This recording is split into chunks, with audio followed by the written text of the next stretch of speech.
Throughout the pandemic, small businesses across Hampton Roads have had to navigate how to stay afloat. Meanwhile, members of the Hampton Roads Chamber of Commerce are getting the word out about resources to help businesses rebound.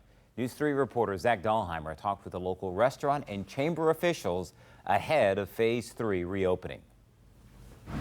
We've had to be really creative. Kim Keene has owned Starving Artist Cafe in Norfolk for 5 years. She says the last few months have been challenging during the pandemic. We were mainly a dine-in business. We didn't do a lot of takeout, so we had to completely switch gears. We've had to bring in some other stuff that we thought would be better to sell. At one point, she says their numbers dropped. For 2 months, we were at a third of what we were. It was tough, so we had to cut staff. I had a lot of people go on unemployment.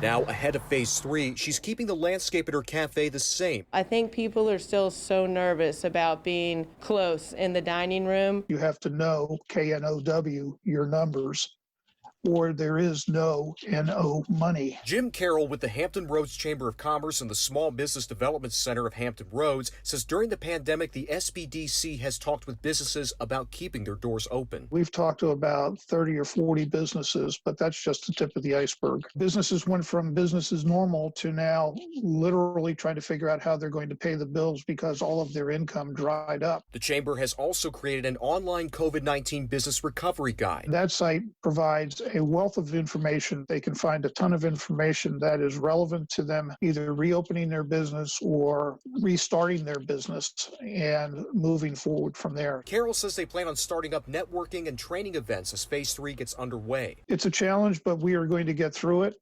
and we will be stronger from it. In Norfolk, Zach Dahlheimer, News 3.